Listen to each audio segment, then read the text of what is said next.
आएंगे। आज के हमारे मुख्य अतिथि धनबाद झारखंड से संजय सिंह चंदन जी हैं और केसीएन क्लब के वरिष्ठ पदाधिकारी हैं, निर्झरणी के वरिष्ठ पदाधिकारी हैं। निरंतर अपना आशीर्वाद मंच को, क्लब को और हेडलाइन को देते रहते हैं।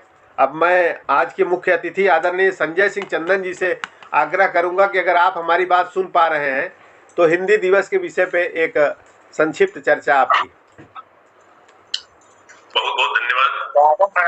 नमस्कार है आपको। नमस्कार सभी को, नमस्कार सभी अनमोल साहित्यकारों को मेरा हार्दिक अभिनंदन, स्वागत, वंदन, बहुत बहुत नमस्कार।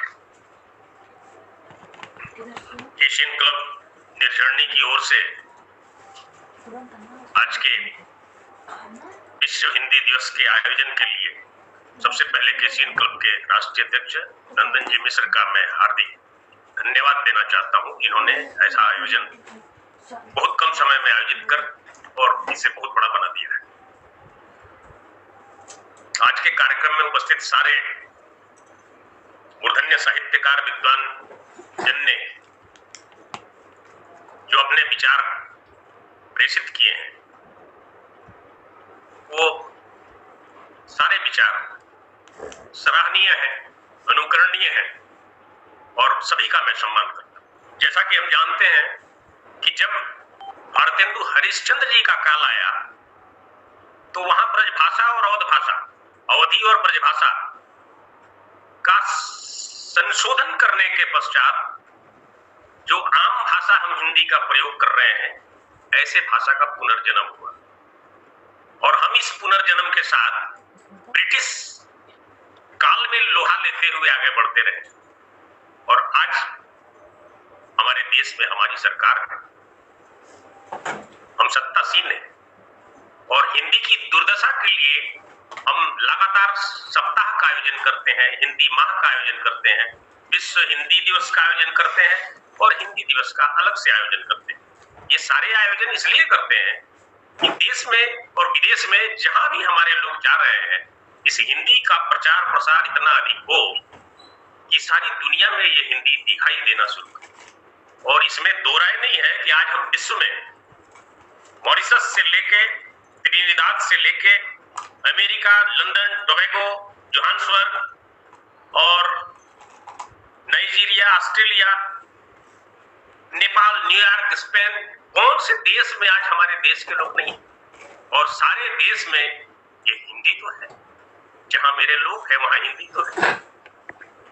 तो ऐसी हिंदी का प्रसार और प्रचार हम करने के उद्देश्य से ही इस दिवस का आयोजन करते हैं कि जो लोग भी हमारे प्रचार के माध्यम से, हमारे संस्था के छोटे प्रचार के माध्यम से हिंदी के लिए सोचते हैं, हिंदी पर विचार करते हैं और हिंदी के लिए बहुत कुछ करने का संकल्प लेते हैं, तो ये सबसे अच्छा माध्यम है जिसके माध्यम से हम हिंदी का प्रचार भी करें, प्रसार भी करें। सरकार अपनी काम कर रही है, उसमें बहुत सी विषमताएं हैं जिससे मैं भी सहमत नहीं हूं कि सरकार बहुत अच्छी तरह से हिंदी का काम कर रही है, लेकिन सबसे बड़ी विषमता तो हमारे आपके अंदर है जो हम स्वीकार नहीं कर रहे। मैं स्वीकार करता हूं, हमने अपने बच्चों को हिंदी के लिए प्रेरित नहीं किया, आप सबने भी नहीं किया, यह स्वीकार करना पड़ेगा। बड़ी दुख का विषय है कि आज हिंदी में हमारे आपके बच्चे एक आवेदन पत्र नहीं लिख सकते। इंग्लिश में भी वो लिखते हैं लेकिन वो अंग्रेजी के शब्दों में भी वो ग्रामर नहीं जो हमने हिंदुस्तान में पढ़ा था। बहुत दुर्भाग्यपूर्ण है ये दिशा। चलिए हम चलते हैं भारतेंदु जी से। भारतेंदु जी ने हमें दिया अपने विचार, निज भाषा उन्नति है, सब उन्नति को मूल, बिन निज भाषा ज्ञान के मिटे न हीव को। कितना बड़ा पंक्ति उन्होंने लिखा। और उस काल में जब भारतेंदु जी का उम्र भी मेरे ख्याल से 32 से 34 साल का उम्र ही रहा, बहुत कम समय में इन्होंने हिंदी को आधुनिक हिंदी बनाया। ये बड़ा ही गर्व का विषय है कि भारतेंदु जी ने कम समय में हिंदी को इतना प्रतिष्ठित किया। तो हम ज्यादा नहीं बोलना चाहेंगे। गूंजी हिंदी विश्व में, गूंजी हिंदी विश्व में, स्वप्न हुआ साकार, हिंदी का राष्ट्र संघ में के मंच से हुआ था जय जयकार। अटल ने दी क्या हिंदी को राष्ट्र संघ में धार, विश्व में हिंदी छा गई, हुआ फिर जय जयकार। वाह वाह। तो बहुत बहुत धन्यवाद आप सभी का। मैं ज्यादा कुछ नहीं बोलूंगा, समय कम है और समयबद्ध कार्यक्रम होना चाहिए, इसलिए हिंदी हिंदुस्तान की पहचान है, इसी से मूल भारत का विश्व में सम्मान है।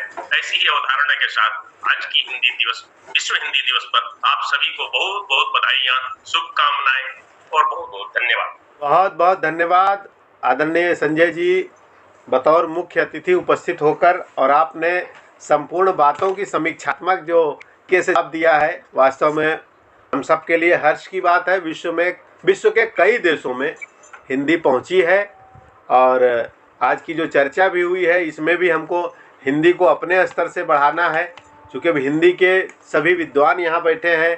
कोई हिंदी को उपयोग में ला रहा है तो कोई हिंदी पढ़ा रहा है, कोई हिंदी का वक्तव्य साहित्य में प्रयोग कर रहा है। इस तरह से आज हिंदी पर हम लोगों के अपने प्रयास अंतर्गत जो भी चर्चा हो पाई। अब नमस्कार। मंच पर उपस्थित हमारे केसीएम क्लब के सभी वरिष्ठ पदाधिकारियों को प्रणाम। मैं किसी को अभी रूबरू परिचय नहीं हुआ हूँ, और ये नंदन जी ने हमें मौका दिया कि आज हम बैठे हैं आप सभी लोगों के सामने, और बड़ा अच्छा लगा कि ऐसे लोग, ऐसे वरिष्ठ लोग और साहित्य के लोग जो हिंदी के बारे में बताए, मुझे बहुत अच्छा लगा। और इसमें हिंदी कंपल्सरी है, हिंदी को लोगों को जानना चाहिए। और हिंदी के बारे में बहुत अभी जो लोग सर लोग ने बताया कि लोग ज्यादातर ध्यान दे रहे हैं इंग्लिश के ऊपर में। आज कोई भी काम है, कहीं भी जाओ, कोई अधिकारी में जाओ, भाषा कोई भी हो, हिंदी नहीं समझते। गुजरात में भी यही प्रॉब्लम था। मैं एक कोर्ट का केस में वहाँ पे दूसरे के मैटर में गया था, और मैं उस वकील को हिंदी में लिख के उसको बता के समझाया, और एक लेडीज का केस था वो मैंने हासिल किया, वो एडवोकेट वापी में था। और हिंदी तो बहुत जरूरी है, हिंदी के प्रति लोगों को जानना समझना चाहिए। हिंदी जो है अपना एक राष्ट्रभाषा है, और संयुक्त राष्ट्र संघ ने भी इसे मान्यता प्राप्त दिया है। और मैं ये बोल के आपको इस वाणी पे विराम देता हूँ। और बहुत बहुत धन्यवाद जयप्रकाश जी, आपने कम से कम अपने अंदर इतनी ऊर्जा लाई कि बोलने का प्रयास किए, बहुत अच्छी बात है। और जो वक्ता नहीं है, मैं भी चाहता हूं कि हमारे केसीएन क्लब के सभी लोग वक्ता बने, धीरे धीरे अपनी बातों को समाज तक लाना सीखे। चलिए बहुत बहुत धन्यवाद। अब मैं आज के अध्यक्ष माता प्रसाद जी के पास पहुंचूंगा, अगर वो हमको सुन पा रहे हैं। हाँ, तो अब मैं अनुनय विनय के साथ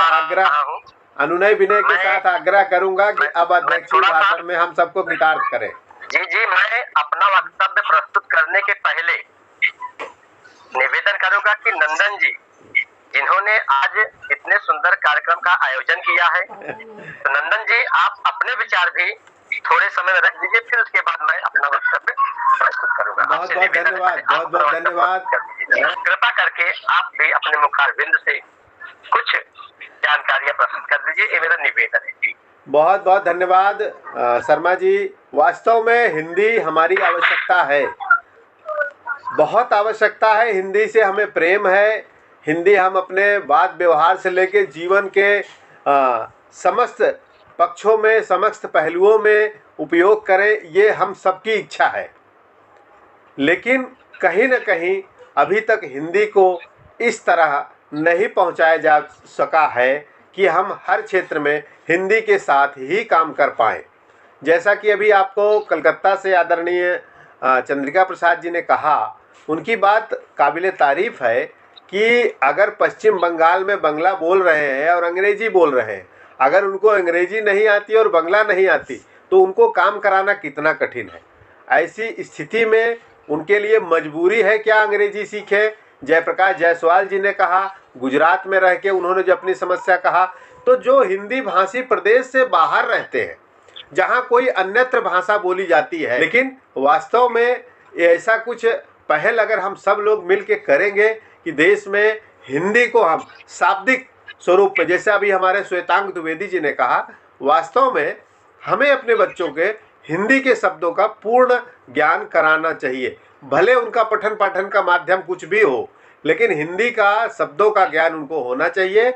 और वर्तमान स्थिति पे मैं कहूँगा, लेकिन अगर आगे हिंदी पूर्ण रूपेण स्थापित होती है तो ये हम सब लोगों के लिए सौभाग्य की बात है। लेकिन चूंकि भाषा है, भाषा जितनी भी है सभी का सम्मान है और हर भाषा का सम्मान होना भी चाहिए। भाषा एक दूसरे के कम्युनिकेशन का माध्यम होता है, संपर्क का माध्यम होता है। भाषा सम्माननीय है। निश्चित ही हम भारतीय हैं, हमारी भाषा हिंदी है, तो हमारे लिए हिंदी बहुमूल्य है, समय की कीमत है। मैं अपनी बातों को यही विराम दूंगा। मैं माननीय आज की अध्यक्षता कर रहे आदरणीय माता प्रसाद जी से आग्रह करूंगा कि अब अध्यक्ष ही भाषण वो करें। जी जी, आवाज आ रही है? हाँ, आवाज आ रही है हमारी? आइए आइए। जुड़ गए। हाँ बहुत बहुत धन्यवाद, क्योंकि चंद्रोदय हो गया है। हाँ, मैं समझ रहा हूँ। जी, शोरगुल भी हो रहा है। हाँ जी, चंद्रोदय हो गया है, संकष्टी पूजा तैयारी भी हो रही है। हाँ। तो आज नंदन जी, केसीएन क्लब निर्झरणी के राष्ट्रीय अध्यक्ष जी, मैं आपका हृदय से अभिनंदन और आभार व्यक्त करता हूँ। आपने इस जगह पर जो मुझे दिखाया, पहले तो मैं अपने को सोच रहा कोस रहा था